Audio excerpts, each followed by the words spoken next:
What kind of man watches his dignity stripped away in the very place he once called home and still refuses to bow?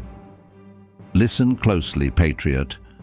This isn't just a tale. It's a wound carved into the heart of a struggling colony that still fights for the meaning of freedom. Ashford Hollow had once embraced Ezekiel Cole, a humble farmer turned militia scout, but when he returned in secret, dust-covered, exhausted, carrying the scars of betrayal, he found no welcome, only humiliation waiting in the square. The English magistrate Edwin Harrow, a man drunk on his own authority, stepped forward with that cold smile only tyrants wear. He called Ezekiel filth, unworthy of the crown. Then, before women, children, and the poor farmers who once called him brother, Harrow ordered him to shoulder a heavy crown-marked barrel and march in circles as loyalist guards laughed, pointing at the Patriot they believed broken. But humiliation does something to a true son of liberty. It sparks the quiet fire. It awakens the old struggle. It whispers that dignity is not a gift from kings, but a right earned in sacrifice. If you, Patriot, carry that same fire, then you are among family here. Are you already subscribed? Leave your like to strengthen our fight. All right then, now we can begin. Ezekiel forced each step forward, the crown's barrel digging into his shoulder like a reminder of every insult he had swallowed since the war began. Around him, Ashford Hollow seemed smaller than he remembered. Houses worn, fields thin, people bent as if the very air pressed them down. Mothers clutched their children close. Old men lowered their gaze. No one dared speak. Fear had become the village's daily bread. Edwin Harrow had seen to that. After Ezekiel's disgrace in the square, the magistrate returned to his newest invention, the so-called security tribute, a tax carved from misery itself. He claimed it kept rebel dangers away, but everyone knew it was nothing more than theft wrapped in royal language. Harrow's agents stormed barns, seized grain, measured harvests with cold satisfaction.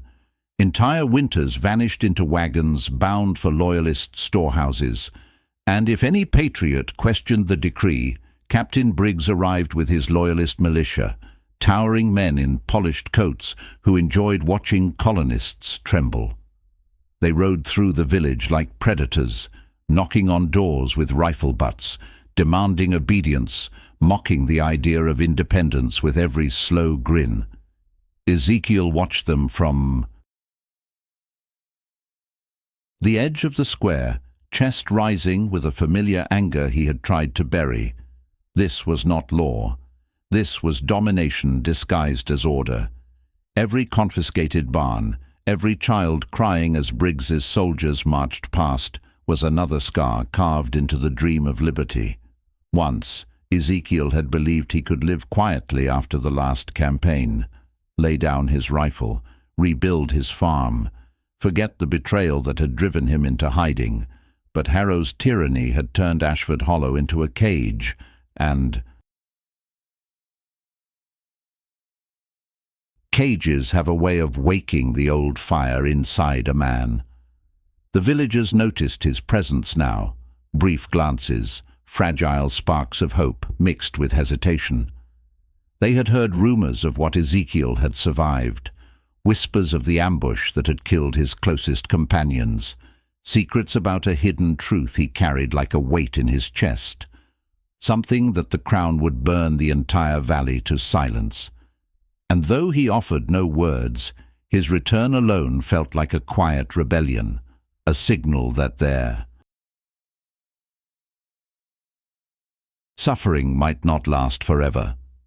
As dusk crept across the rooftops, Captain Briggs rode into the square once more, announcing a new decree from Harrow. Another levy, another wound. Murmurs of disbelief spread through the crowd. A woman cried out as soldiers reached for the last sacks of her winter meal. An elderly farmer tried to stand in their way and was shoved into the mud, his dignity stripped like old paint. Ezekiel felt something shift inside him, a decision forming not in thought, but instinct. A transformation sparked by the sight of his people ground into the earth. He stepped forward, unnoticed for now, but the path ahead had already chosen him, and as the lanterns of the loyalists flickered across the square, a journey he had sworn never to walk again began to whisper his name, drawing him toward the moment when silence would no longer protect anyone. Ezekiel slipped away from the square as the last jeers faded, the crown barrel's bruise burning like a brand beneath his.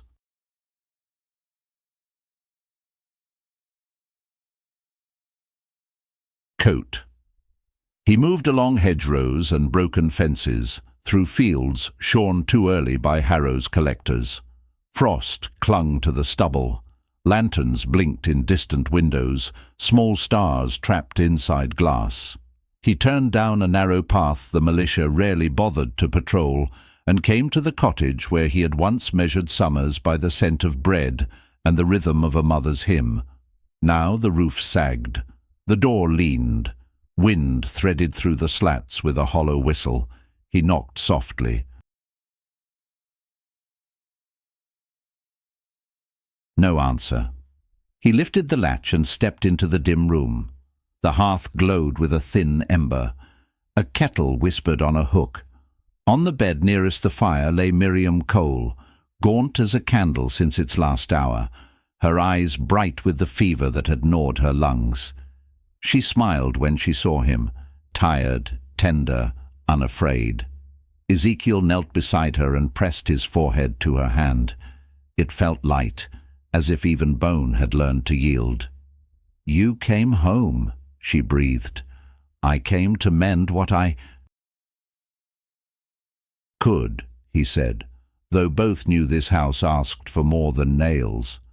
She studied him as mothers do, past the stubble and the dirt, into the places where shame hides. She must have heard already. In a village this small, disgrace travelled faster than smoke. "The square?" she asked. He nodded. "Did they take your name?" Another nod. "Then keep your honor," she said. "A name can be stolen. Dignity must be surrendered. Do not give it." He wanted to promise. The word stuck. Rage pressed at the edges of his ribs. He could still see Harrow's smirk. He could still hear the laughter of Briggs's riders as the poor were stripped of grain and pride. "They mock the idea of liberty," he said. "They grind us into obedience. They use polished boots to crush hunger deeper." Miriam's breath caught in a cough. She turned her face, waited out the storm that racked her chest, then spoke again, each syllable laid down like a plank across a ravine. "They want you to meet contempt with fury, tyrants. Delight in that. It proves their fiction that we are brutes. Do not feed their story with blind thunder." "What would you have me do?" Ezekiel asked. "Stand quiet while they bleed the valley?" "Stand true," she said. "Justice is a hard road, but it is a road. Vengeance is a pit that looks like a path until it closes above you." She touched his sleeve. "I have watched the war eat men I once knew as gentle. They left with banners for independence and returned with eyes empty of light. If you fight, and you may have to, let your heart be a compass, not a fuse." He rose and stoked the ember to a cautious flame. The room warmed by inches. He poured water into a cup and set it in her hands. Their cottage held memories like old tools, worn, faithful, still sharp. A wooden spoon his father had carved, a braided rug his mother had woven from scraps. The past was not a museum. It was a promise that lives could be simple and honest, if only power kept its distance. Miriam watched him as if measuring the man against the boy. "You carry something heavy," she said, "heavier than the barrel, heavier than the hunger of this winter." Ezekiel looked at the door. The wind pressed its cold face against the frame. He had sworn never to tell her. He could not unload the hidden truth that haunted him, that a friend had sold their patrol's route for a purse of silver and a whispered pardon, that the Crown's ambush had not been clever strategy, but betrayal from within. The dead had names. He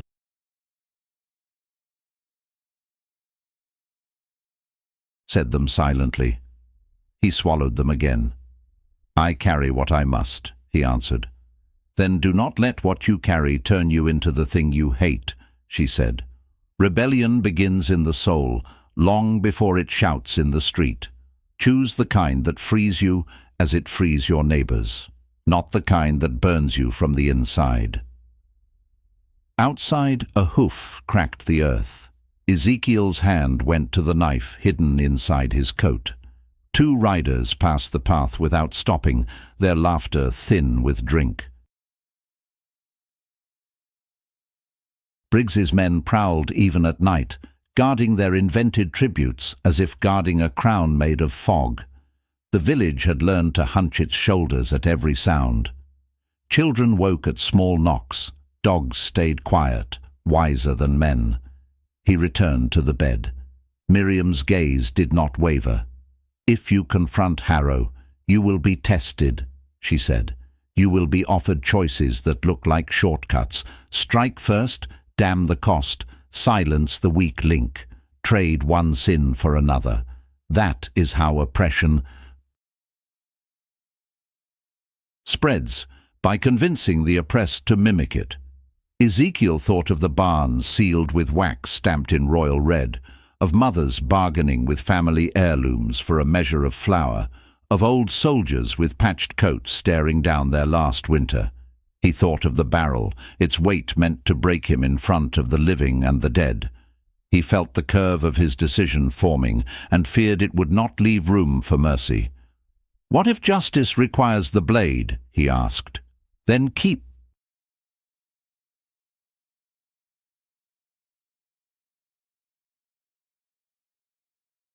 account," she said. "Let every act serve a purpose larger than anger. Let sacrifice be seed, not ashes. And when revelations come, and they will, because darkness hates a lit lamp, do not flinch if the hidden truth is close to you. Sometimes the rot sits at the table. Sometimes the rot shares your bread." He hid the flinch, but she saw it anyway. Mothers know the tremor before the word. Her hand tightened on his. "You need not confess it to me," she whispered. "Only be ready when the mask falls." The flame steadied. Shadows drew themselves across the floor like bars. Ezekiel told her about Harrow's new levy, about Briggs's patrols, about the barns stripped clean in the name of security. He spoke of the farmers who once joked at the well and now traded glances heavy with dread. Miriam listened, eyes clear. "They believe we will bend forever," she said. "They mistake patience for surrender. They always do." He smiled, small and tired. "You sound like father. I sound like the Lord's plane." "Truth," she said, and a faint light touched her mouth, a smile that was not cheer but resolve. "Go to the widow Hale tomorrow. Her youngest is coughing. See what wood remains in the shed. Bring some from here if you must. I will not be colder knowing her hearth is warm." "You need the heat." "I need my son to be the kind of man who keeps others alive," she said. "That is liberty's root. Not speeches. Small mercies, stacked until a nation stands." He bowed his head. The anger did not vanish, but it changed shape, less a wildfire, more a controlled flame in a blacksmith's hand. Transformation begins quietly. He felt it in the rhythm of breath, in the solid weight of an honest task. The path ahead remained jagged. Still, A line had been drawn inside him that no magistrate could erase. She drifted toward sleep. Before her eyes closed, she looked at him one last time. "When your hour comes," she said, "choose the deed that lets you look a child in the eye afterward. I promise." He answered, and this time the word landed. Ezekiel stepped out into the night. The sky stretched thin and iron grey, stars dulled by the smoke of too many hearths burning scraps. He pulled his coat tight and set off down the lane. The village dozed in the posture of fear, doors barred, windows dark, prayers muttered to keep boots from stopping outside. He moved from cottage to cottage, making quiet notes in his head. Who lacked wood, who needed grain, who might risk a message, not grand strategy. Not yet. Just the first careful decisions of a man who would not let degradation define his people. At the well, he paused. The rope creaked. The bucket swung like a pendulum, measuring out the hours until dawn. He thought of Harrow's smile. He thought of Briggs's polished reins, the way leather gleamed while children's cheeks hollowed. He felt the map of Ashford Hollow arrange itself in his mind. Alleys, hedges, shadowed porches, routes for a journey that would not be walked alone. Somewhere in that web moved the one who had sold his patrol for silver. Somewhere a betrayal waited for light. A barn door shuddered in the wind. A dog barked once and fell silent. Ezekiel lifted his eyes toward the square and began to walk. The ground firm beneath him, the cold honest, his mother's words settling over his anger like a steady hand. The square slept under a thin veil of frost when Ezekiel reached the magistrate's office. The building hunched like a fat spider over its ledger room, windows shuttered, lanterns guttering behind waxed panes. He circled along the fence, slipped through briars, and pressed himself beneath the sill, where cold air leaked from warped wood. Voices moved inside, measured, entitled, amused. He tasted iron on his tongue. He breathed once and let the dark hold him. 2 wagons by Friday, Harrow said, the silk of his tone wrapped around rot. Powder and muskets unmarked, loaded at night, sent down river before your patrol pretends to discover them. A British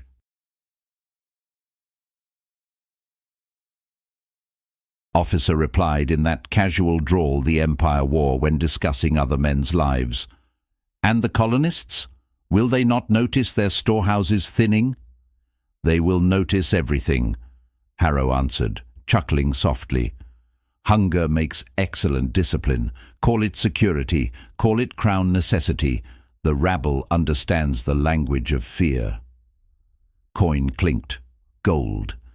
Ezekiel heard the weight of betrayal as clearly as if a blade had slid from a sheath. Pages flipped. Wax seals snapped. Harrow's. Quill-scratched names, the way a butcher records carcasses, without sorrow, without pause. These farms, the magistrate went on, are already in arrears from the last levy. Announce a fresh appraisal, raise the interest. When they fail to pay, we foreclose for the peace of the county. And who receives the deeds? Another voice asked. A merchant by the lazy way, he pressed each word. Your most reliable friends, I presume. Discreet partners, Harrow purred. Parcels will be divided among gentlemen loyal to the king. We will lease back a corner to the poorer families, just enough to keep them alive and indebted. Dignity is a luxury they can no longer afford. Ezekiel closed his eyes. Widow Hale's empty woodpile, children clutching hollow bellies, old soldiers pawning medals for flour. Now he saw the mechanism that ground them down. Confiscation above the table, deals beneath it, all stitched with the thread of respectable phrases. Independence strangled with parchment and stamps. Captain Briggs cleared his throat. "The militia will ensure cooperation." "Of course," Harrow said, "visiting each door, collecting the tribute, and managing any Patriot noise." A brief pause. "Our friend will identify the loudest tongues." Silence fell sharp as a trap. Ezekiel felt the world tilt. Our friend. The same phrase he had heard whispered before the ambush that slaughtered his patrol by the river. A single mouth feeding two masters. He leaned closer to the sash and caught the faint rasp of a signet sliding across paper, a seal pressed. The ring clicked in a rhythm he had memorized on a night of smoke and screams. Revelation cut through him like clean frost. The hidden truth was not a ghost after all. It had hands, a ledger, a place at Harrow's fire. "What of the powder?" the officer asked again. "We were told rebels would be short of it." "They will be," Harrow said, "because I will make them pay for their own disarmament." Imagine the comedy, patriots watching their barns. Ransacked to fund muskets pointed at their hearts. Order is a fine theatre. Laughter rose, thin, careless, well-fed. Ezekiel gripped the sill until splinters bit his palm. He thought of Miriam's warning, justice or the pit. He could feel the pit opening, lit with the glow of righteous fury. The path of simple vengeance beckoned. Storm the door, cut down the plotters, drown this room in the blood it poured so easily. Quick, satisfying, empty. He forced his hand to loosen. He listened instead. Harrow began listing properties as if reading a prayer. The Dwyers, the Peraltas, the widow Hale's acre by the brook. Cole's farm, of course, once the warrants are properly framed. He smiled. Ezekiel heard it. "Our law must look immaculate." "My men enjoy immaculate work," Briggs said. "Do you still want the public ritual? A display would impress the wavering." Harrow's answer chilled the glass. "Tomorrow at first light we'll make an example of disobedience. Take the ox from the carter boy." Up the ridge, the one who thinks himself brave.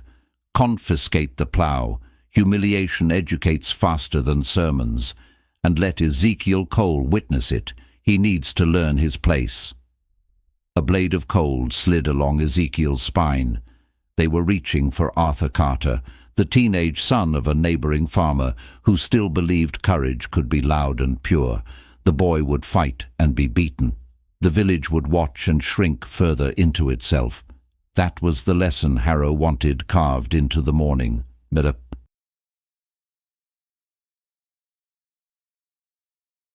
Officer rose. Boots struck the floor with finality. "Your cooperation will be remembered, Magistrate." "I expect nothing less," Harrow replied. "Gold buys grace, and grace buys protection. That is the arithmetic of empire." Papers rustled, chairs scraped. A door inside opened, then closed.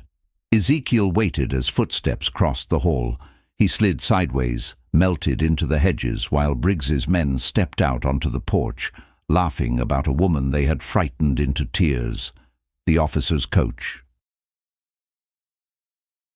rattled off toward the river road. Harrow lingered alone within, humming a tune, rearranging his instruments like a physician preparing for surgery. The night pressed close.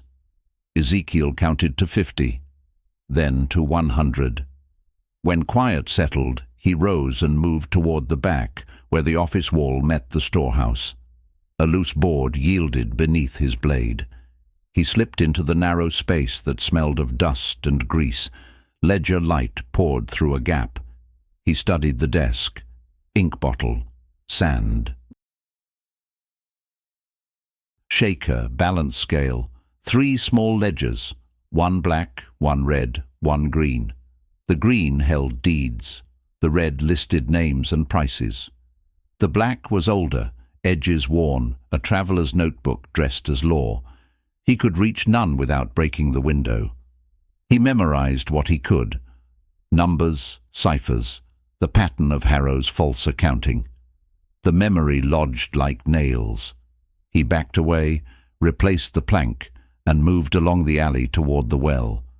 The village creaked in its sleep. Somewhere, a dog whined, sensing a storm without clouds. Ezekiel drew a breath so cold it burned. He felt the old courage return, not as a shout, but as a steady weight, a shape that fit his hands. He thought of Miriam's instruction, mercy with a spine, resolve that could face a child afterward, justice, not appetite, rebellion with a conscience. He also thought of the ring's rhythm and the voice that had shared their bread by the river. The traitor wore a neighbor's face. The revelation would tear something cherished. Sacrifice would be required, maybe of reputation, maybe of peace, maybe of blood. He accepted it the way a craftsman accepts a scar, part of the price, not the purpose. Dawn thinned the eastern sky, pale silver threading the roofs. Briggs would come for the Carter-ox soon. Harrow would watch. The officer would be miles downriver counting coin. Ezekiel turned toward the ridge path, his steps quickening, decisions falling into place with each stride. Quiet messages to send, doors to knock, tools to hide, a meeting he did not want but could no longer avoid. The journey that had chased him would now be met on ground of his choosing, under a light he made himself. He reached the ridge path as light bled into the cold. Frost snapped underfoot. He cut across a hedgerow and dropped behind a stone wall where the Ward ranch spread thin across the slope. Fences patched with rope, a barn missing teeth. Smoke dribbled from the chimney as if even the fire was tired of being taxed. He hesitated at the gate. Memory rose like breath in winter. Naomi Ward in a summer dress, hair braided, laughing at a calf that refused a halter. Then, a winter afterward, quiet glances, promises too shy to name. War had scattered those promises like straw. He pushed the gate and went in. Naomi stepped from the barn with a pail and almost dropped it. She had her mother's strength in her jaw now, her father's watchfulness in the eyes. Poverty had trimmed softness into wire. For a heartbeat, the years fell away. Then they rushed back. She wiped her hands on her skirt. "You shouldn't be here," she said, voice low. "I heard," he answered. "What did you hear?" Flat, guarded. "That your father owed grain he never grew, that Harrow measured the debt by his own scale, that the price became a promise." He let the word sit. "Marriage," her mouth tightened. "To the magistrate's nephew, Edmund Harrow. They call it a match." She almost laughed. "A bond between quality families, his gold for our land, my."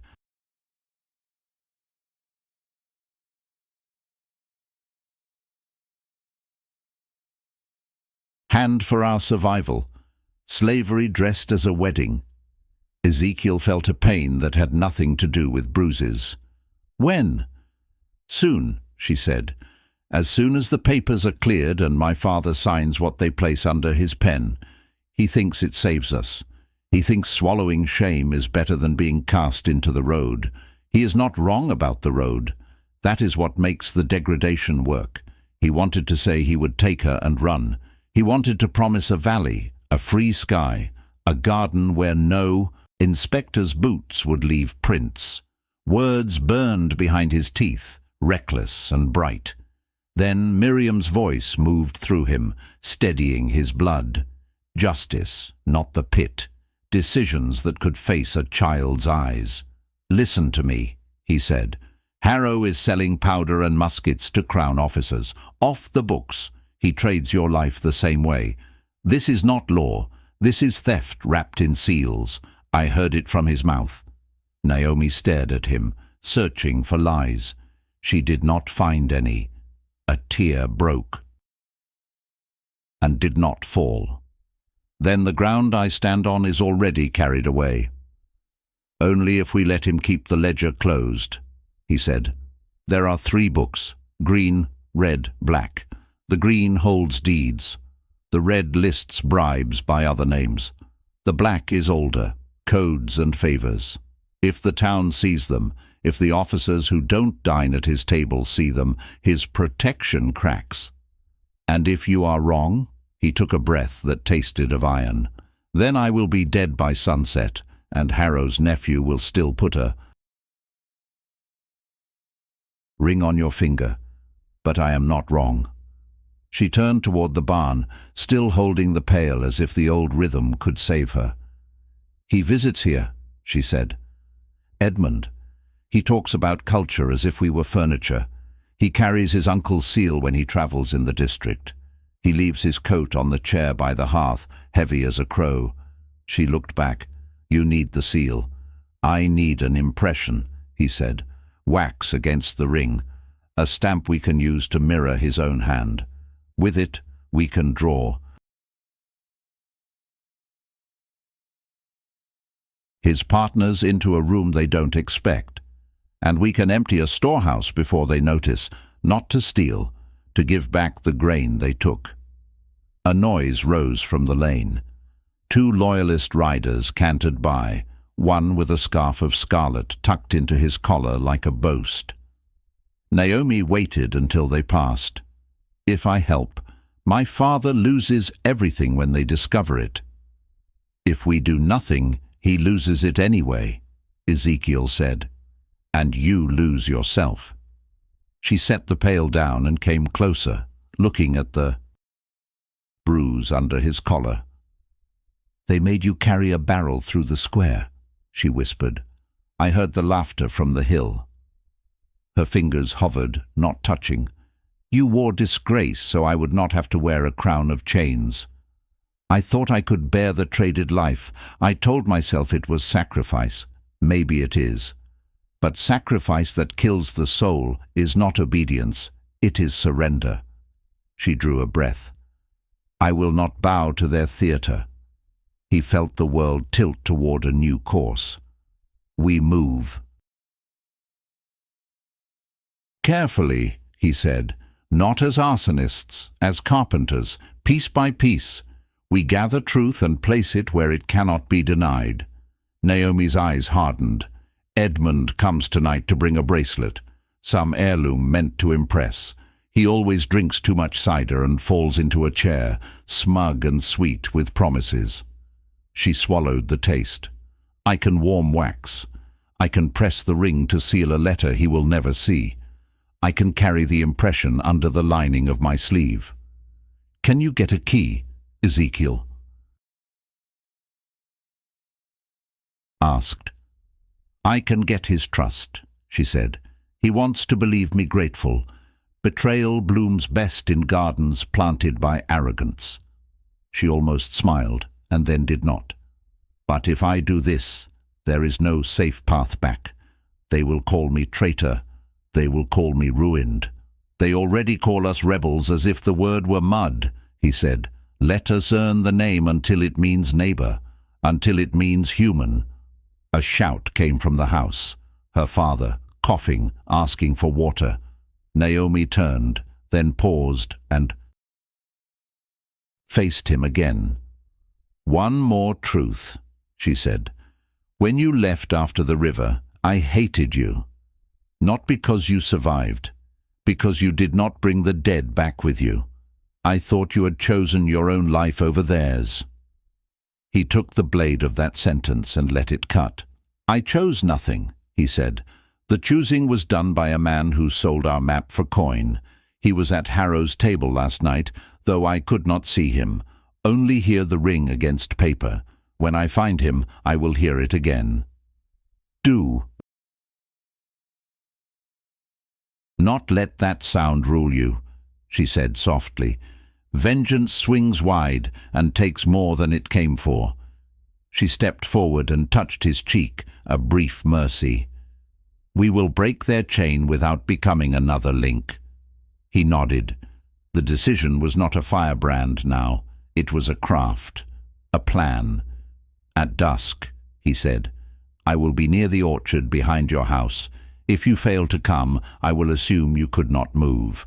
I will not knock again. Too much risk." "Dusk," she agreed. "Bring a satchel and a calm heart." She lifted the pail and walked away, shoulders squared, the posture of a woman who had traded the theatre of submission for the labor of resistance. Ezekiel left the ranch by a track that curved behind hawthorn and stone. He mapped the hours ahead, warn the carters before Briggs reached the ridge, stash tools where the militia would not think to search, leave a note for the old veterans who still remembered signals from the last campaign. He felt transformation settling into his bones. Not a cry, a vow. Independence, measured, stubborn, exact. Clouds thickened. Wind carried the noise of distant hooves and the clatter of a cart. He slipped through a stand of spruce and made for the ridge, each step another stitch tying desperate homes into a single fabric. Love had not been a refuge. It became a weapon, sharp yet clean. He knew the cost. He was willing to pay. He only feared that the hidden truth waiting under Harrow's roof would demand a price he had not counted. A face. He could not strike without breaking something tender inside him. He set his jaw and quickened, the valley widening below, the day moving toward the hour when brave talk must become deed. Dusk dragged a grey veil over Ashford Hollow, and with it came the first movements of a measured revolt. Naomi lit a lamp and left it near the front window as a signal to the neighbors that she was at home, the way decent families announced safety. Beneath her sleeves, wax cooled around the ring's impression.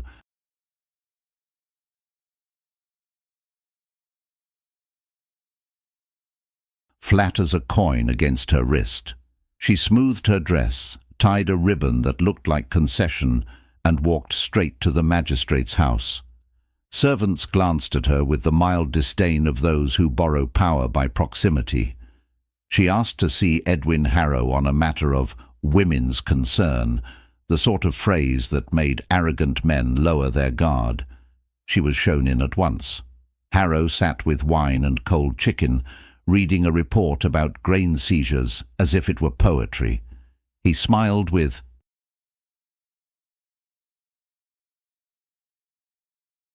that thin, cultured cruelty. Naomi dipped her head, let a tear hang in the light, and whispered of rumors drifting from the hills, Patriot riders plotting to torch the storehouse at Redwill Dock, a shipment the Crown expected by dawn, rebels eager to cripple the flow. She described voices in the market, a badge glimpsed on a stranger's coat, a cart seen where no cart should be, simple threads woven into a net of half-truths. His eyes brightened. The theatre of control excited him more than the work of governance. "Redwill Dock," he repeated, savouring the syllables like a chess player savouring a trap. "If they strike there, they reveal themselves. We will be ready." He rang for Briggs without haste, as if victory were the natural posture of his spine. Orders spilled with casual precision: detach a squad, post men on the South Road, send a courier to the river bend, double the watch. He grumbled about the ungrateful herd and laughed at the thought of capturing rebels in the act. Naomi. Let him see her gratitude in small doses, the way you feed a dangerous dog to keep it close. She asked if such vigilance might delay his nephew's visit. Harrow waved a hand. Edmund would come later, or perhaps tomorrow, once order had been demonstrated and admiration properly harvested. Pride had widened the door. Naomi stepped through it with a curtsy and withdrew before her courage showed its tremor. Across town, Ezekiel moved like a shadow learning to breathe.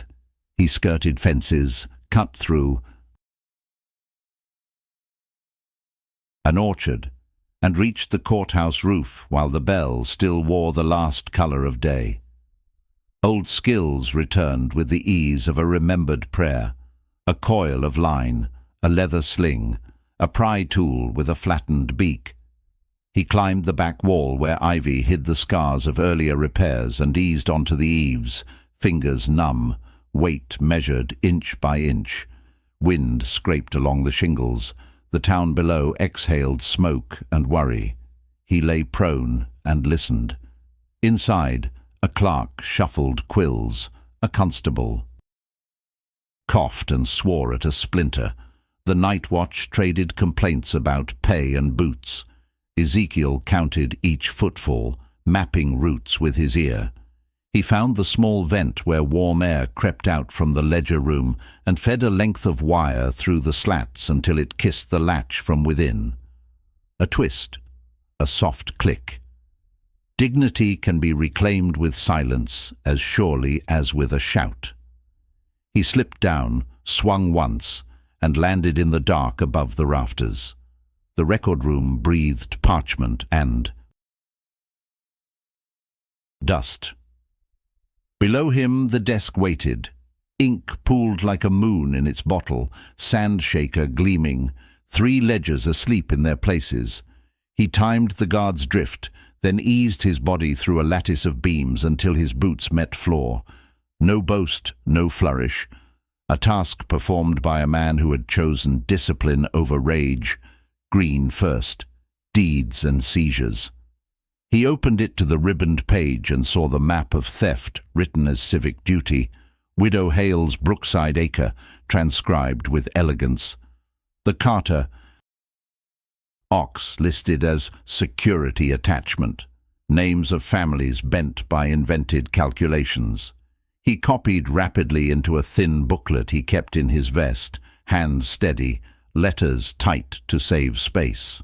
Red next. Fees rendered for safety inspections, payments to transport officers, all numerals that smelled of gold washed clean with euphemism.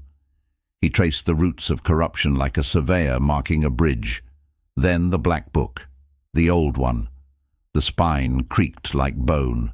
Codes, initials, check marks where betrayal had earned reward, a symbol beside a familiar riverside date. His breath shortened. He found the mark again, a small notch paired with the note, "Delivery confirmed." The page number matched a night he could never forget. A second notation leaned against it, newer ink, same hand. "Our friend to dine again when weather warms." No name, just that phrase. Our friend. The hidden truth crouched between letters, close enough to touch, still faceless.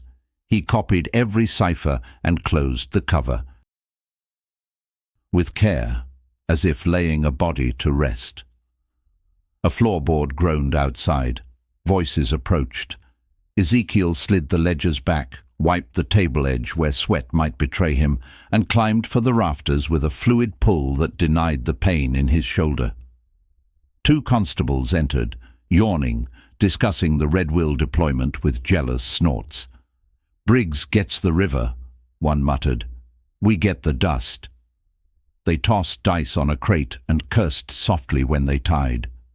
Boredom thickened the room. Bored men. Talk. Ezekiel listened. "Magistrate says the storehouse is bait," the other said. "He wants a spectacle. He wants that farm boy on the ridge to see we can take an ox or a life and call it paperwork." "Carter won't scare," the first replied. "He's too young to understand." "Then we will educate him," the second said, echoing Harrow's cruelty without knowing he copied it. They laughed small, tired laughs. The dice clattered again. Minutes stretched. The bell outside marked the hour. One man dozed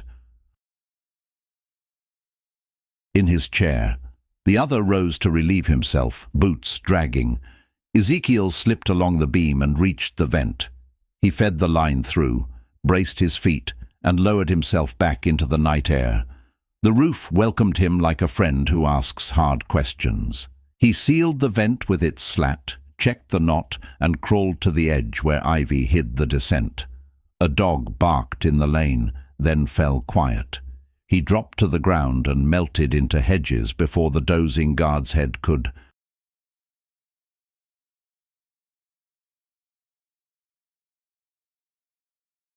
tilt awake. Naomi crossed the square at the same moment, her lamp extinguished, cloak pulled tight. She met him behind the cooper's shed, breath faint, eyes blazing with controlled fear. "They bit," she whispered. Briggs rides to Redwill with a dozen. Harrow kept a handful to stage his lesson at dawn. Edmund delayed. "Good," Ezekiel said. "Better than good." He handed her the copied pages. "Proof, enough to crack his speech if we place it right."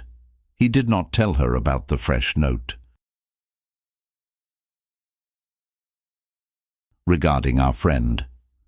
That weight sat in his pocket, private and heavy, a promise to the dead. She touched the pages as if they were fragile children. "We need a second blow," she said. "While his men chase ghosts at the dock, we free what he claims. Quietly. We return grain to the barns he emptied. The poor wake to find stores not empty but restored. The story turns." "Agreed," he said. "We will need carts and hands, men who won't talk because they have nothing left to lose. I can call." "3," Naomi said, "and 2 boys who run like deer. They will move the sacks and never breathe of it." Wind stiffened. A shutter banged twice and stilled. The village trembled on the edge of a different morning, between degradation and a first taste of answer. Ezekiel looked toward the ridge where the Carter farm sat thin against the sky. Duty drew a line across his night. Protect the boy, mislead the militia, strip Harrow's ritual of its audience. He nodded once, the decision finishing its sign. Descent inside him like a stone-finding riverbed. "Go," he said. "Make ready. If you are delayed, leave a ribbon on the fence post to warn me." Naomi squeezed his arm and slipped away, a figure carved from resolve. Ezekiel turned to the courthouse one last time, memorizing the distance from gutter to window, beam to beam, as if his body might need the path again. Across the square, a watchman coughed and the bell rope creaked. The hour cracked open.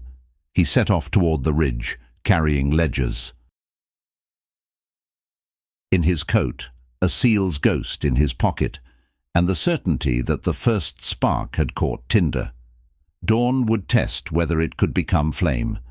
The ridge road bit at Ezekiel's boots as a thin, pale line spread in the east. Smoke curled low over roofs, a shroud that smelled of damp wood and hard seasons. He thought first of Arthur Carter, then of Naomi's ribbon, then of the ledgers beating against his ribs like spare hearts. The lane bent toward his mother's cottage. He meant to pass it, to keep all tenderness for night. A lantern burned in the window, not a steady glow. A wavering. He stopped.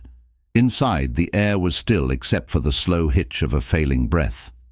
Miriam lay propped on folded quilts, the old Bible open on her chest where the leather had cracked from years of hands and winters.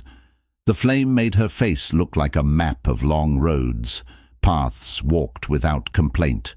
Her eyes found him, clear as creek water under ice. He went to his knees. Words deserted him. He took her hand and felt the fine lightness, a bird poised to fly. "I waited," she whispered. "I should have come sooner." "You came when you could still hear," she said, "when a mother's voice might reach through the metal ringing in your skull." Her lips shaped something like a smile. The cough took it away. When it passed, she nodded at the Bible. "Read." His throat closed. He turned pages with clumsy care, following familiar stains, the place where his father had pressed a verse when crops failed. the place where Miriam had shielded a promise when soldiers knocked. He read what they had leaned on, justice rolling down, the poor lifted, the proud scattered. The words did not feel like sermon. They felt like nails driven straight and true. "Promise me," she said. He knew what promise she wanted and feared the weight of it more than any musket. "I will protect our people," he said carefully. "Not enough," she answered. "Say the whole of it. Independence without corrosion, courage without cruelty." Her fingers tightened with surprising strength. "Swear you will not become their reflection. Swear you will not trade one tyrant for another by carving him into your own face. Swear you will keep dignity even while you break their chains." He bowed over the patched cover. "I swear," he said, "on this book, on your name. I will defend ours, and I will not become the monster I fight, but I will not allow disgrace to be our daily meal. No more insult, no more shame, no more degradation performed as public theatre." The words settled like iron cooled in water. He felt the contour of them fix within him. She sighed, a quiet release. "Good," she whispered. "Then you will win even if you fall." Her gaze went past him, to some distance he could not measure. When you face the hidden truth, when the mask drops and the familiar voice becomes the traitor's tongue, remember this moment.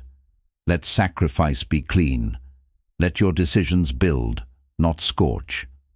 "Mama," he said, because some names belong to younger mouths. She lifted her hand from the Bible. He pressed it to his cheek. Warmth faded softly, the way a candle consents to night without fear. The room held its breath. The kettle clicked as it cooled. A cricket sang once and went silent. He stayed there until the flame guttered and steadied again, his tears falling not like an alarm, but like a blessing poured over old wood. He washed her face. He braided her hair as she had braided Naomi's when the girls were small and free.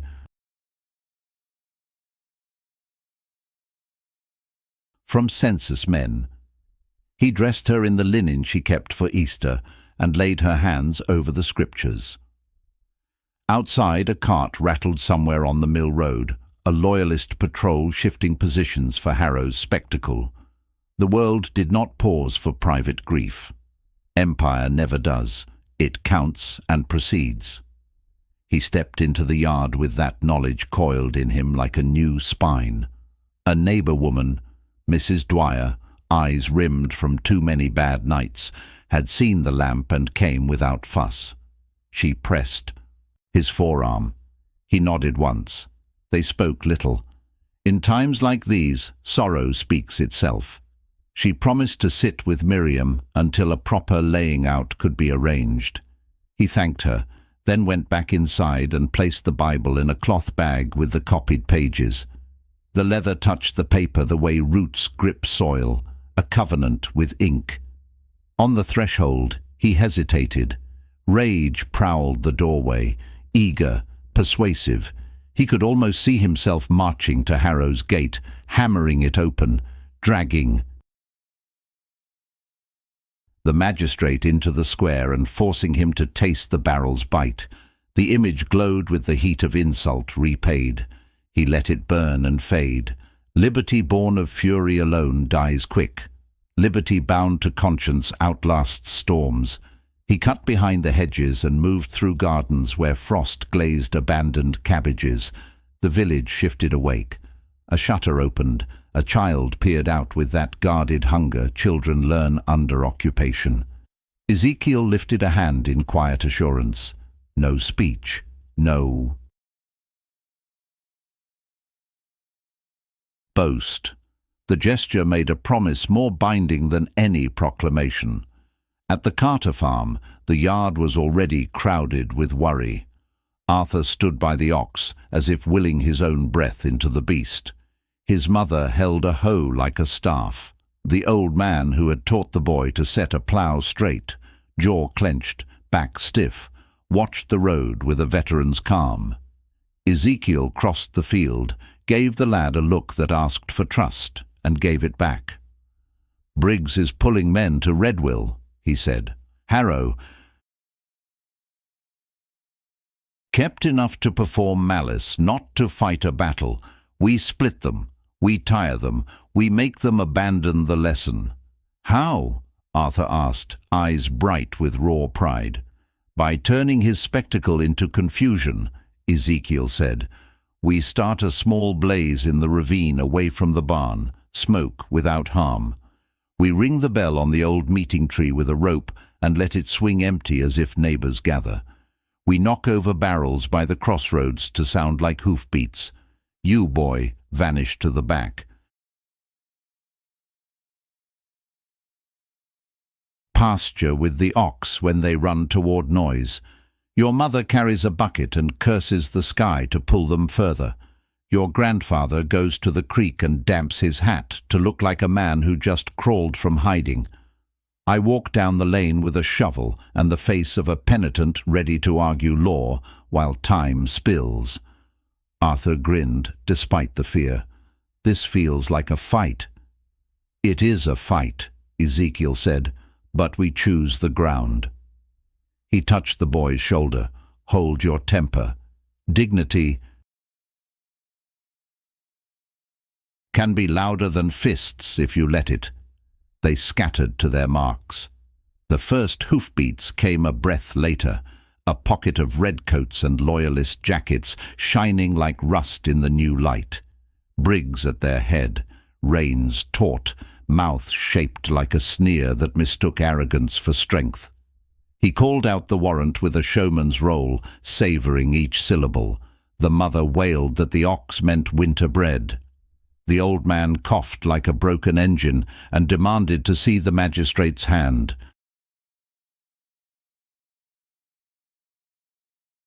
Arthur stepped back, lips tight, eyes sharp as flint.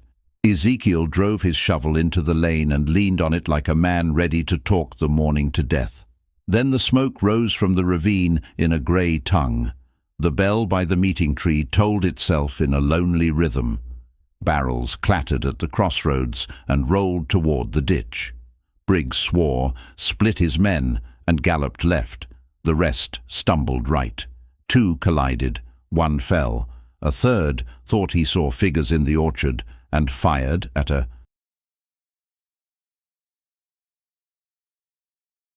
branch. It cracked like laughter. The ox began to move, patient as a sermon, guided by Arthur's quiet hand toward the path between stone fences. No rush, no panic, a practiced retreat. A single trooper noticed. He spurred, shouting. Ezekiel lifted his shovel and stepped in his way as if by mistake. The horse balked. The trooper cursed and swung the butt of his carbine. Ezekiel caught it on the shaft, felt the jolt run his old wounds, and let the tool spin free. He bent to pick it up with deliberate calm. "Mind the mud," he said. "It swallows good boots." The trooper flushed, wheels of ridicule grinding. When he looked up, the ox had vanished into the hedgerow like a large, unwilling miracle. Briggs returned furious, breath icing his moustache. He saw the empty yoke, the smoke, the scattered men, and did what petty generals do when theatre collapses. He grabbed for the nearest throat. His eyes settled on Arthur. Ezekiel stepped once, not fast, not slow, placing his body between the Jew boy and the officer with a stance that declared law without a badge. Briggs drew back his fist.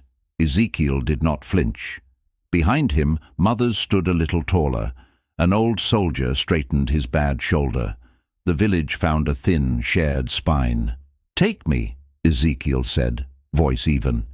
"You wanted a display. I'll carry your barrel again, and you can laugh while winter eats the babies you pretend to protect.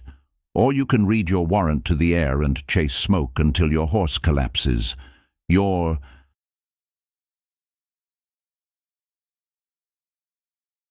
Decision. Briggs hesitated.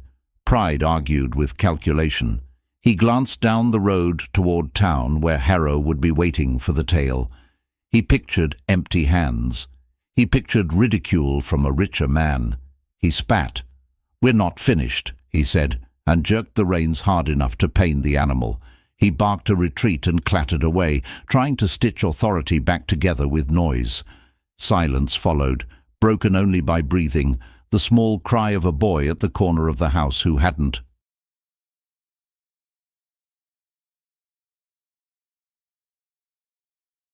Understood until relief arrived. Arthur looked at Ezekiel, not with worship, but with recognition. The old man touched his hat brim, a veteran acknowledging a comrade. "Thank you," the mother whispered, the words carrying more power than any cheer. Ezekiel nodded and turned toward the lane. The world had not changed, not yet, but a seam had split in the costume of power. He felt Miriam's oath lying steady against his heart. He felt the ledgers, the Bible, the ring's ghost. He felt a revelation. Waiting like a wolf just outside the tree line, patient, inevitable. He gathered the rope from the meeting bell, scattered the barrels into weeds, and set off toward the square where Harrow's face would search for a scapegoat and find a man who had already chosen what he would not become and what he could no longer allow. Night gathered like soot over Redwill Dock. Lanterns swung in a damp wind, throwing crooked light across crates stenciled with lies, tools, salt, iron fittings. The river slid past, black and patient. From the reeds, Ezekiel watched the sentries yawn and stamp their feet. Fewer than Harrow had promised the officer. Pride had thinned the guard. Pride would be the breach. He stepped from shadow with the calm of a man who belonged. A cloak hid the worst of the bruises. The forged seal lay cool against the paper in his palm. "Orders," he said to the nearest sentry, voice low, bored, official. "By the magistrate's hand. The shipment moves inland now, ahead of rebel." Trouble. He held up the impression Naomi had pressed from Edmund's ring. In wavering lantern light, authority looks like anything gilded. The sentry squinted, saw what he wanted, wax and flourish, and waved him through. Ezekiel nodded curtly and crossed the planks, counting men, counting steps. 2 at the river end, 1 by the winch, 1 asleep behind the salt barrels, shivering. A foreman hunched over a slate, adding misery in chalk. Beyond the shed door, groans rose, a pen where debtors slept, in chains until their bodies could be traded for interest.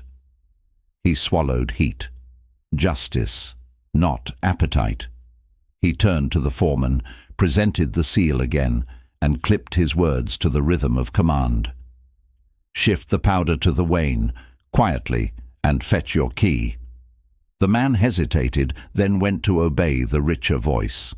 A minute later, iron scraped.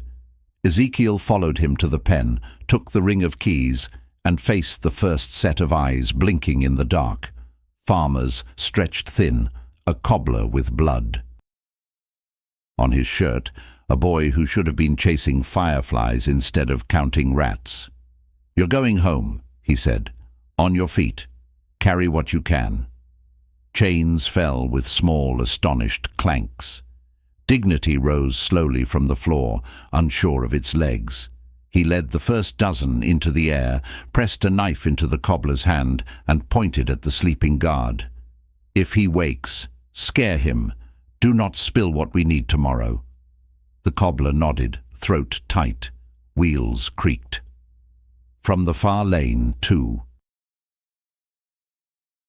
Carts rolled out of the reeds, driven by boys Naomi trusted and shadowed by men who no longer cared what was left to lose. They wore blankets on their shoulders, peasant ghosts made of will. Ezekiel pointed them to the powder crates. Ropes tightened, knots bit. The river kept its counsel. "Hold!" a voice barked. Briggs, riding from darkness with 6 men left from his detour. His moustache glittered with frost, his temper with failure. He saw Ezekiel at the center of movement and smiled like a man who had found a target large enough to hide his shame. "Drop everything," he said, "by warrant of the Crown." Ezekiel raised the paper again, let the seal catch the light, and bought 5 heartbeats of doubt. The carts rolled 2 more lengths. Then Briggs saw the freed prisoners and understood. He kicked his horse forward, pistol out, eyes eager for spectacle. Ezekiel stepped aside, let the animal pass, and caught Briggs's bridle with his left hand, twisting hard. The horse reared, steel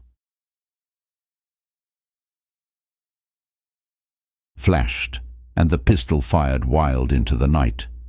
Powder smoke stung the dock. Close work now. Ezekiel moved like a man who had learned to live within an inch of steel. He struck Briggs's wrist, short and mean, felt the bone give, drove his shoulder into the officer's chest, and took them both to the planks. 2 punches, not to punish but to quiet. Briggs spat blood and rage. He clawed for a knife. Ezekiel trapped the elbow, turned the blade, and let it skitter into the river. The fight ended as fast as it had started, brief, ugly, final enough. He bound Briggs's hands with the officer's own sash and rolled him against a bollard. "Learn dignity," he said, not loud, not triumphant. A lesson, not a victory cry. Horses scattered under the boy's yells. 2 loyalists bolted. One lifted his musket, saw a child behind the cart, and thought better of it. The cobbler held the sleeping guard's weapon like a broom and shivered, but his jaw was set. The freed men shouldered crates with the same muscles that had hoed fields and hauled water for years. Rebellion wears plain hands. From the path above the dock, Naomi's signal, 2 quick lantern hoods, 1 long, winked through branches. Safe road clear. Ezekiel waved the carts on.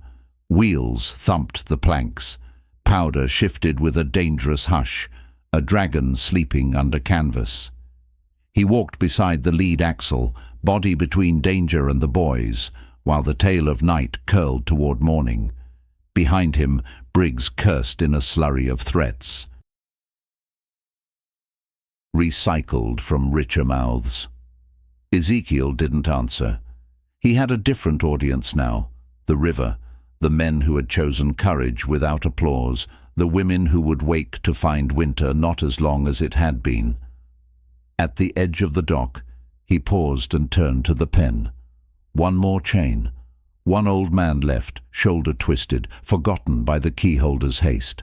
Ezekiel went back, pried the lock, and lifted him with a gentleness that surprised them both. "Can you walk?" Further than they wished, the old man said, and the small grin that followed looked like independence learning to speak again. A horn blew toward town, Harrow's alarm at last. Too late. Ezekiel signaled the last pair of freed debtors to scatter toward hedgerows, then rolled a barrel of salt into the river. Inside lay the Black Book's cousin, a ledger he couldn't carry but could drown. The splash sounded like a verdict. Hoofbeats again. 3 fresh riders from the square, pompously fast, smelling of wine and self-importance. Ezekiel took their measure, polished boots, nervous eyes, and stepped into the shadow of a piling as they clattered past. He let the dark hold him. He let their noise parade by like a bad hymn. When they reached the bound bundle that was Briggs, they stopped in confusion first, then horrified reverence. An officer tied like a thief has a way of reordering men's thinking. The carts vanished into orchard lanes. Powder would become defense, not intimidation. Grain, which Naomi's crew had already lifted from the magistrate's security storehouse, would find its way into widow cupboards and carpenter lofts before dawn. A different arithmetic, a red ledger rewritten in secret, entry by entry, until hunger lost its leverage. Ezekiel moved to the water's edge and washed blood from his knuckles. The river took it without comment. He looked at the town lights and felt Miriam's oath settle deeper. No swagger, no fever, a clean resolve. He had struck without becoming their mirror. He had freed men without making them instruments of a new cruelty. The journey had shifted another degree toward honor. He turned to leave and stopped. A ring clicked against wood in the quiet, the faint, precise tap he knew from the ledger room and the ambush by the river. Someone stood beneath the eave of the warehouse, half seen, watching. Not a soldier. A neighbor's stance. The sound came again, deliberate, taunting, as if to say that some debts still sat unpaid behind familiar eyes. Betrayal wore a human. Height, a local coat. Ezekiel let the shadow see him looking. He did not chase. Not yet. Decisions set tonight now reached further than one throat. He gathered the last set of keys, slipped into the hedges, and followed the cart ruts toward the orchard, where Naomi would be waiting with breathless boys and widened hope. The dock behind him filled with noise, with orders shouted in circles, with the Empire's habit of confusion when its costumes tear. Ahead, a thin path gleamed with frost, leading toward a morning that would demand choices sharper than steel, and a truth too close to leave unnamed. Dawn peeled the chill from the square as Ezekiel walked up the courthouse steps with the Bible in his satchel and the red, green, and copied black pages under his coat. The pillory stood empty, stained by 1,000 petty shames. He paused there, laid a hand on the rough beam, and felt what the village had suffered pressed into the wood. Mockery, degradation, the slow murder of dignity performed. Like theatre, not today. He crossed the threshold. Harrow waited in his chamber with a fire stoked too high, heat meant to announce wealth. His wig shone, his smile did not. 2 constables flanked the door. Briggs had not returned. Word of that humiliation had galloped faster than any horse. Harrow motioned Ezekiel closer as if greeting a tradesman. "You've caused talk," he said softly. "Talk can be expensive." He slipped a pouch across the desk. Coins clicked, fat, bright, filthy. "Let rumors die and men prosper. Your mother's cottage repaired, your farm restored, an acre besides, independence of a sort." He looked pleased with the word. Ezekiel set the pouch aside as if it were a dead thing. "You sell powder to the very officers who starve us," he said. "You levy tributes and call it safety.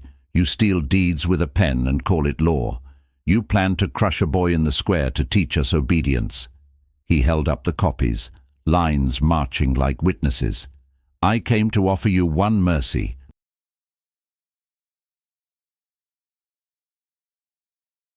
Not pardon, repentance. Open your ledgers, return what you took, stand in the square and admit the theft. Face the people without soldiers at your back. Choose a man's end over a coward's comfort." Harrow leaned back, eyes glittering with contempt. "You mistake the current for the bank, Mr. Cole. Power is not an apology. It is a river. It carries you if you respect it. It drowns you if you preach at it." His hand strayed to a bell. "Shall I ring for those who remember their place?" Ezekiel's glance flicked to the bell. The smallest smile touched his mouth. "Ring it," he said. "Let them hear what you refuse to say." He stepped to the hearth, lifted the iron poker, and set it carefully across the mantel, a bridge between heat and wood. But choose first.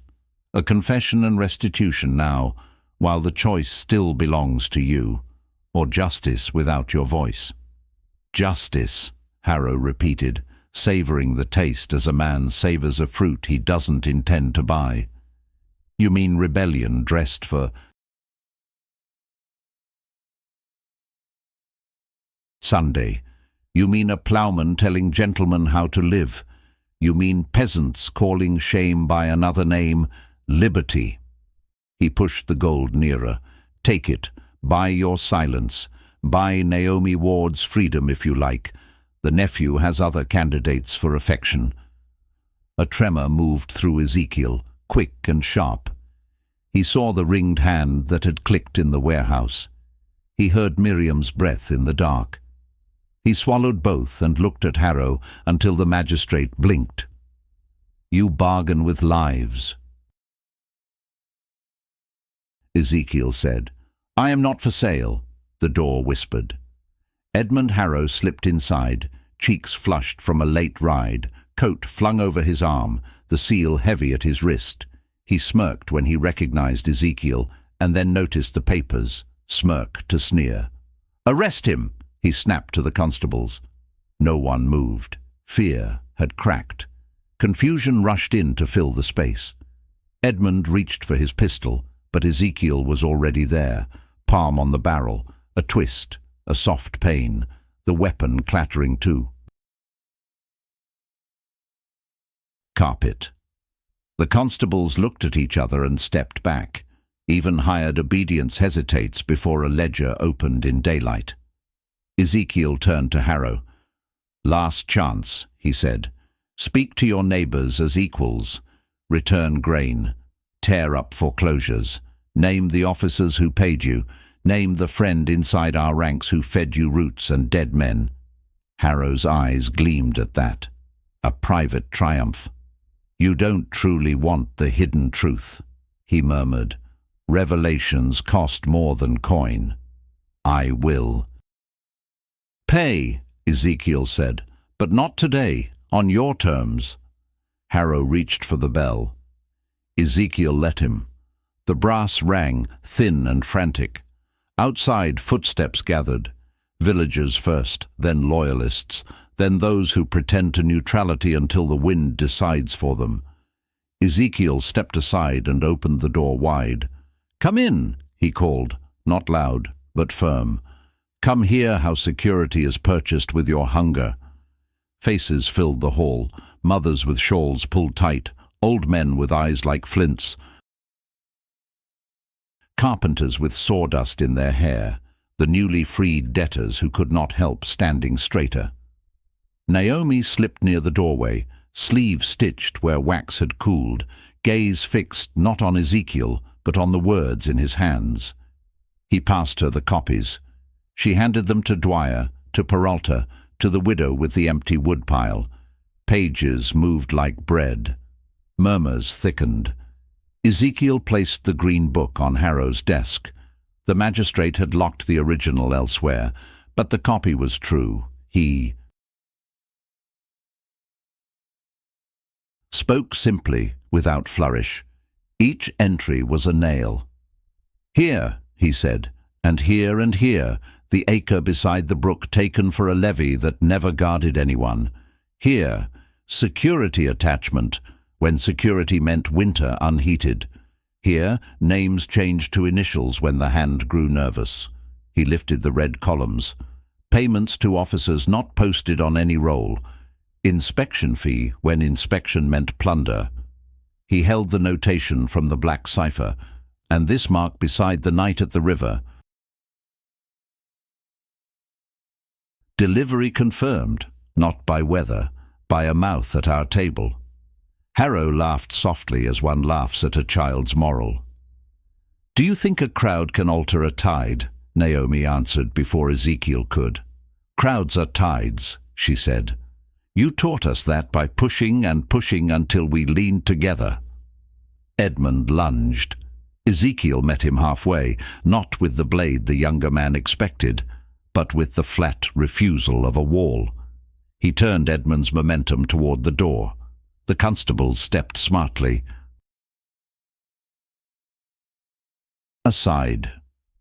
The nephew stumbled into the hall and collided with the village he had only known as background. No one hit him. No one needed to. They looked. Indifference turned on its maker. Ezekiel took Harrow's wrist. He did not squeeze hard. He guided the magistrate through the corridor, across the threshold, and down the steps. The square accepted them. The pillory waited. Ezekiel lifted the king's barrel, the same one that had cut his shoulder, and hung it from the crossbeam with a rope that sang, "Against the grain." He nailed a broadside across it, each sheet dabbed with ash to keep damp from eating the ink. The headline did not shout. It named, "On the sales of powder, the spoils of security, and the theft of land by Edwin Harrow, Magistrate." Below, numbers marched, dates stood, witnesses were listed by craft rather than by gossip. Cobbler, widow, mill hand, veteran. He pinned the final page, the cipher copied in full. "We will discover the friend," the last line read. "Until then, we will not bow." Harrow tried to speak. A rasp came out, genteel outrage stripped of costume. He lifted his chin toward the loyalists. No one moved. Briggs was still missing, his sash used as rope at the river. Authority looked over its shoulder and found no company. Harrow's lips trembled, not with fear, but with the astonishment of a man to whom the world had never said no. Ezekiel looked at him the way a carpenter studies a cracked beam, without hatred, with a clarity that leaves no room for pities. "Rot. You should have chosen," he said. "You were offered a road." "You have chosen anarchy," Harrow spat. "I have chosen to end disgrace," Ezekiel answered. "With truth first, with force only when truth is refused." He faced the crowd. "Take back what is yours. Record everything. No plunder. Return sacks to their owners. Fix doors. Feed children. Watch for wolves in neighbors' coats." Hands moved, not to riot, to repair. The village shifted, uncertain, then steadied like a man rising after a long illness. Naomi stood over the broadside as if guarding a newborn. The old veterans formed a quiet ring that was not a posse and not a mob, something older, like duty waking. From the far edge of the square, a ring clicked against stone, a small sound that cut through the hum. Ezekiel turned. In the shadow of the cooper's shed, a figure paused, then withdrew, melting into the alley where light thinned. Familiar height, familiar gait. The hidden truth had come to look upon its own work. Ezekiel's hand went to the Bible in his coat and then fell. Not yet. He had set the terms. He would keep them. He watched the alley darken and felt the next choice drawing near, sharp as a blade and just as honest, waiting at the bend of the journey where mercy and reckoning meet. Dawn rose over Ashford Hollow with a strange, trembling radiance, neither gentle nor triumphant, but carved from the long night like a blade pulled clean from its sheath. Smoke from the hearths curled upward, not as a plea, but as a signal. Life stirred, doors opened, and for the first time in months, no one stepped outside with their shoulders hunched beneath invisible chains. The villagers gathered around the pillory where Harrow's crimes hung like torn banners, each page a wound exposed to the cold light. Shame, at last, belonged to its rightful owner. In the open square, a council formed, no magistrates, no nobles, no merchants fattened by others' misery, only farmers with cracked hands, widows who had buried sons, soldiers who had known hunger more intimately than warmth. They spoke not of vengeance, but of restitution. Sacks of grain were returned, debts burned to ash, tools once seized under false levies were laid gently back in the palms that had earned them. dignity long trampled, rose again with a stubborn, quiet pride. A pledge took shape, unpolished but sincere. They swore to guard each other, to root out betrayal wherever it hid, to resist any new tyrant, whether wearing silk or homespun. Their voices merged into something older than any crown, something stronger than any decree, a vow to stand unbroken. Near the meeting tree, Naomi waited for Ezekiel with her coat clasped tight and her eyes steady. The council's oath still echoed in the air, but she spoke with a softness that held more courage than any shout. "If you go," she said, "I go with you. My father agrees. The ranch will survive with kin, but liberty won't if we shrink from the road ahead." Ezekiel looked at her, truly looked, seeing not the girl he once kissed beneath apple blossoms, but the woman who had risked her future to unmask corruption, who had chosen truth over comfort, who now chose a path lined with sacrifice. He offered his hand, not as a promise of safety, for none existed, but as an equal in struggle. She took it without hesitation. From the churchyard hill, a bell tolled, slow, resonant, cutting through the cold like a summons drawn from heaven and earth alike. It called not to worship, but to readiness. Men emerged with muskets cleaned of neglect. Old militiamen strapped belts across weary shoulders. Teenagers who had never held a rifle stood in a row, trying to mimic the posture of veterans. And above them all, the flag that had slept for years in the meeting house, stitched in secret by mothers whose husbands had died under British boots, was lifted into the new daylight. It caught the rising wind with a defiant snap.